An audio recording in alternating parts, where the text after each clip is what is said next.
On April 16th, 2026, journalist Brian Entin released an update that quietly shifted the trajectory of one of the most active missing person investigations in the country.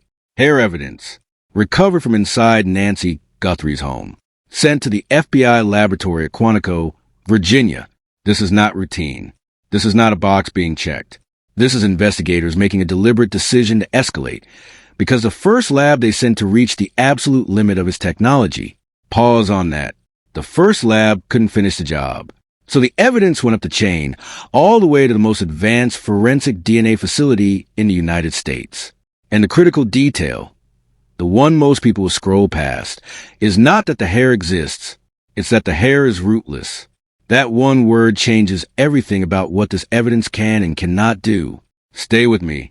Before this story continues, like and subscribe, because what comes next explains exactly why this one strand of hair could matter more than anything else recovered in this case so far.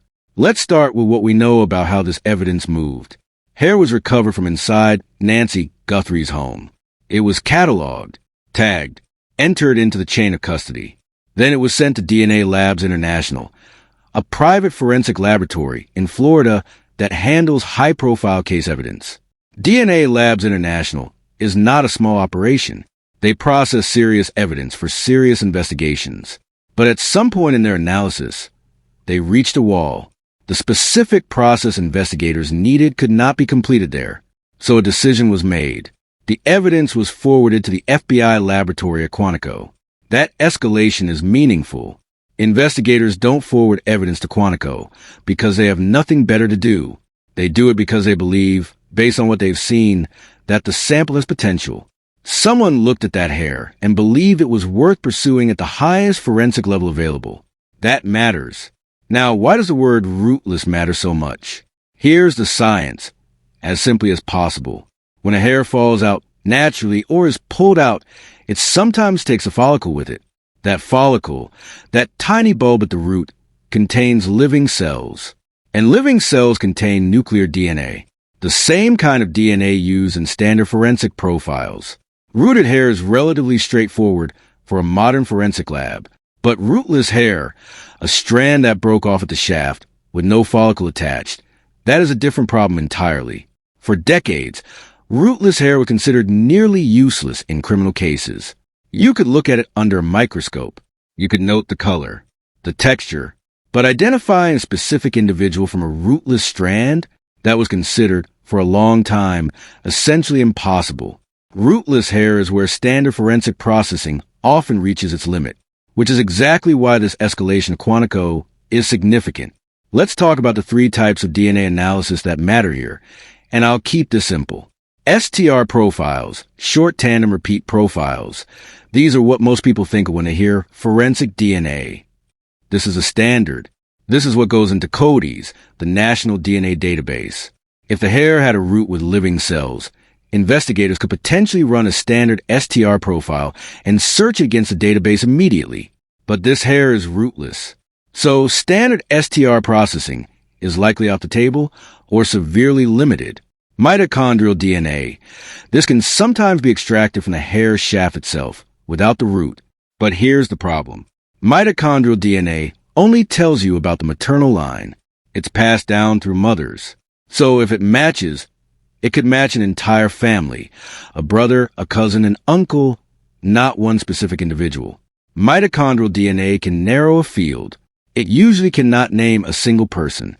SNP analysis, single nucleotide polymorphism profiling. This is where the FBI Quantico referral becomes critical. SNP profiles can potentially be used for forensic genealogy, the same technique that has helped identify unknown killers by building family trees and working backward to a name. SNP from rootless hair is difficult. It requires advanced extraction technology, and it is not guaranteed, but it is possible. Here's why that possibility even exists. A researcher named Dr. Ed Green, known for his work with ancient DNA, developed technology capable of extracting usable genetic data from hair shafts. Think about what that means.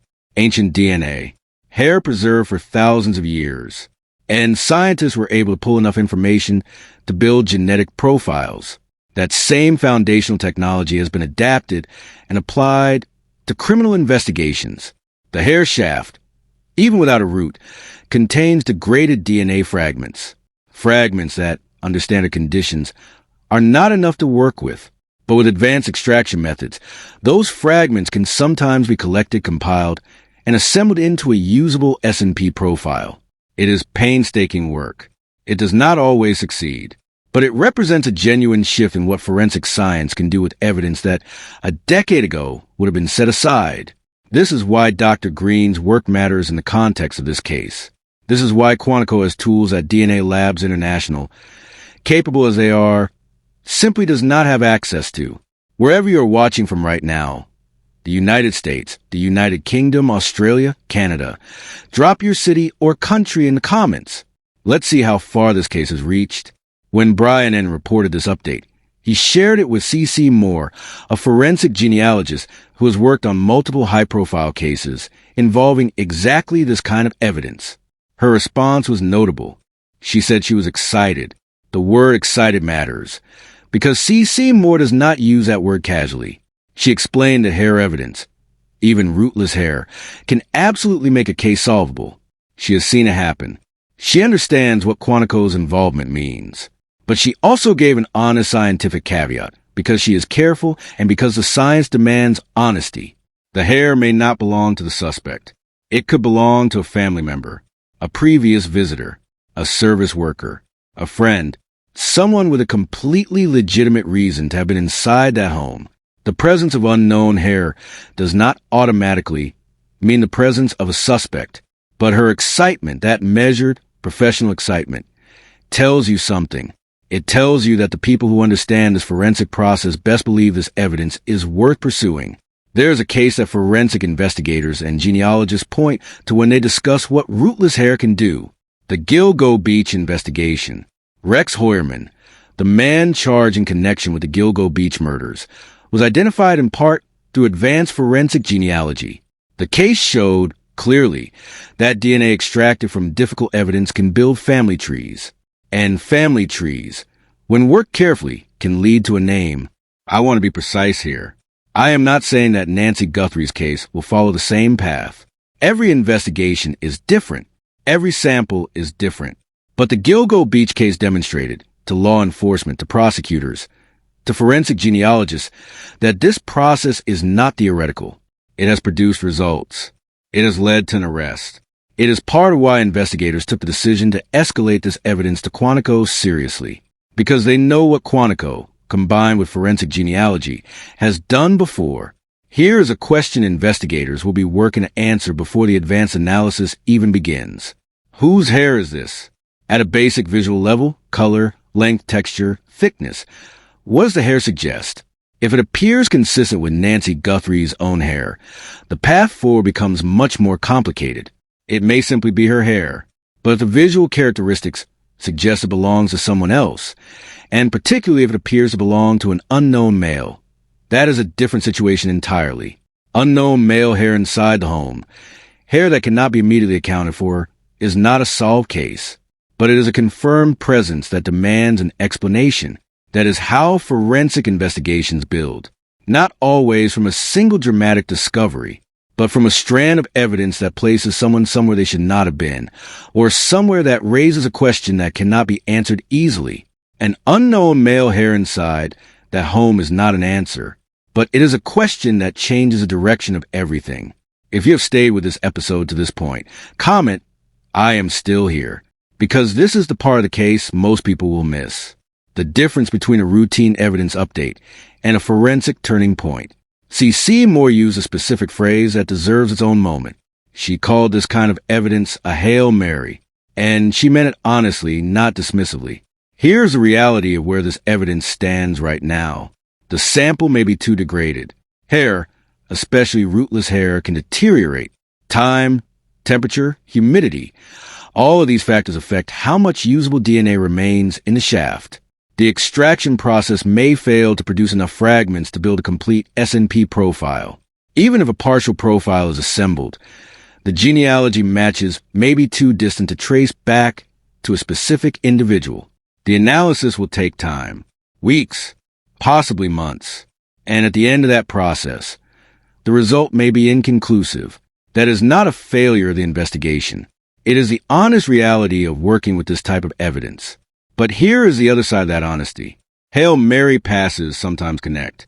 And when they do, in criminal investigations, they change everything. Let's bring this together. Hair was recovered from inside Nancy Guthrie's home. That alone is significant. It is rootless, which means standard processing is limited and advanced methods are required. DNA Labs International in Florida reached the limit of its technology and escalated the evidence up the chain. That evidence is now at the FBI laboratory at Quantico, the most advanced forensic DNA facility in the United States. Advanced S&P extraction, the technology developed from ancient DNA research, may be applied to attempt to build a usable genetic profile. Forensic genealogist CeCe Moore responded with the word excited. The Gilgo Beach case established that this process can produce results in real investigations. And no confirmed result has been announced yet. The result is not in. But the evidence is now in the one place where this kind of evidence has the best chance of becoming something more. Nancy Guthrie has been missing since February 1st, 2026. Her family is waiting. The investigation remains active. No forensic results from the Quantico analysis have been confirmed. The FBI process is ongoing. Everything discussed in this update is based on reported information and must be understood in that context. If you have any information about Nancy Guthrie's disappearance, please contact the appropriate authorities immediately. This family deserves answers. And right now, there is a strand of hair in a laboratory in Quantico, Virginia, being examined by some of the most advanced forensic scientists in the world. We wait. Subscribe for the next update the moment more confirmed information becomes available. This case is still moving.